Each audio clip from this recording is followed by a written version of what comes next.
تو مقام نخلا ایک مقام ہے مکے اور طائف کے بیچ میں، وہاں تہجد کی نماز میں حضور علیہ الصلوۃ والسلام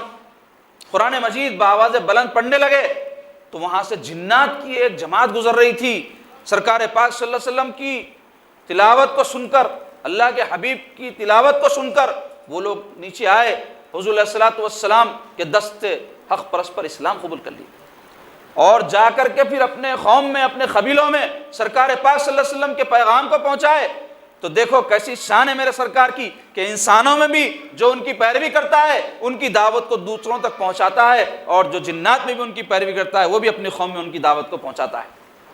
سچے پیرو جو سرکار کے، ان کا یہی کام ہے۔ کیوں؟ قرآن میں اللہ تعالیٰ فرما رہے کنتم خیر امۃ اخرجت للناس تأمرون بالمعروف وتنہون عن المنکر وتؤمنون باللہ، تم وہ بہترین امت ہو، سرکار کے وہ سچے تم غلام ہو جس کو اللہ تعالیٰ فرما رہا ہے کہ خیر امت، بہترین امت تمام امتوں میں، اخرجت للناس، تم اپنے لیے نہیں، دوسروں کے لیے، لوگوں کے لیے تم اٹھائے گئے ہو۔ تم دنیا میں اس لیے بھیجے گئے ہو کہ اللہ کے بندوں کو تم جو ہے کیا کرو، تأمرون بالمعروف، لوگوں کو اچھی اچھی باتوں کا حکم دو، وتنہون عن المنکر، اور برے باتوں سے ان کو منع کرو، وتؤمنون باللہ، اور اللہ کی ذات پر تم ایمان رکھتے ہو، یہ تمہاری شان ہے۔ تو سرکار کے جو سچے امتی ہوتے ہیں، صحابہ تھے، ان کی بڑی شان ہے،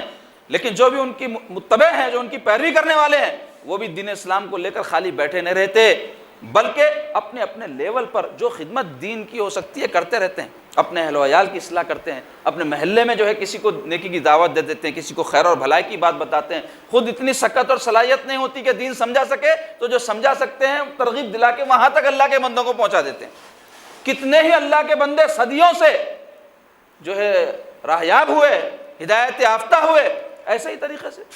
کسی اللہ کے بندے نے کسی اللہ والے کا راستہ بتا دیا، اس کی خدمت میں پہنچے، کایا پلٹ ہو گئی، وہ ہدایت یافتہ ہو گیا، جو لا کر ملایا تھا اللہ تعالیٰ اس کے لیے بھی ثواب جاریہ بنا دیا اس کو۔